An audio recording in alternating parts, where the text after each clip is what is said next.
I advise everybody to come to a large showroom like Interstates. We probably know more about cars than we know about windows, yet windows and doors for a whole house can cost more than a car.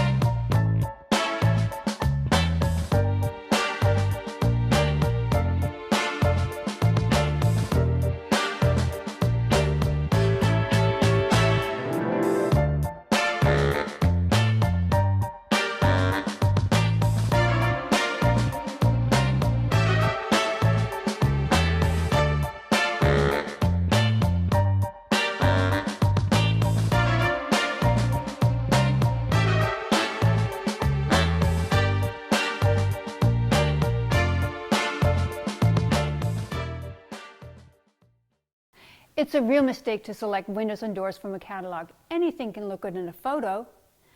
Look at the lines side by side, touch and feel them, operate the windows before you make your buying decision. Most brands offer different lines, from builders to premium and then custom. And the window is really a pretty simple object. You have a frame, glass, Muntin design, and some hardware. So why is this so difficult? Well, the process is difficult, but first I like to do is ask a lot of questions. Find out what goes into the process of it, what this design of the house is, the style of the windows, and of course the budget. So those are all important things that we need to start finding out when the people come into the showroom. How do terms like traditional, modern, or cottage translate into windows? The traditional colonial pattern will have like 6 lights over 6 lights. The cottage would have like 6 lights over 1 light, and then of course the modern will have just 1 large pane of glass. Joel, here's a technical term, Muntin. Can you explain? Muntin is actually the bar that is on the glass. It traditionally used to be physically that held the glass in place, but now it's a simulated bar which will fit on both sides of the glass. Glass. What are the most important details to know about glass?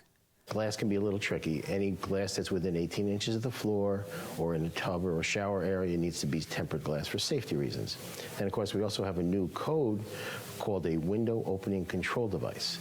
And this is a little bit tricky, but you just need to know if the bottom of the sill is within 24 inches of the floor and there's more than a 6-foot drop outside, you have to have a control device, which will limit the opening of the window, and then when it closes, that has to be automatically re-engaged.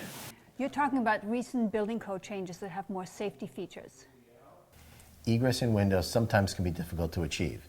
You have to meet a clear opening of 20 inches wide by 24 inches tall, and also have 5.7 square feet, which is difficult to achieve sometimes in smaller windows. Sounds very technical. It's a very technical problem, and then you also need to be at least 44 inches or less from the finished floor. It's a lot to take in. Notice we haven't even talked about hardware yet. Hardware is fairly easy. All the major manufacturers have come a long way in offering different finishes that will fit your style of your project. But finally, let's talk about some fun details. How about screens? Screens are a really nice fun thing about the windows. JELD-WEN has a couple of different options. You have an option for what they call a better view mesh screen, which is fairly less visible than the standard screen in the market. Versus this one, which is really easy to look through. Right, that's called Ultra View Mesh. Then we also have an option for a pull-down screen. Yes, I've ordered built-in screens before. This was a project that had a beautiful view across the reservoir. And the nice part was the screens were out of the way, and when you wanted them, you simply pulled them down easily so that no bugs could get in. It was a really good solution. Come to a beautiful showroom like Interstates and get ready for an education, so at the end you feel confident about your order. There's nothing wrong with repeated showroom visits. Pull in your architect. It's an important decision with many details. And don't forget about the all-important manufacturer's warranties.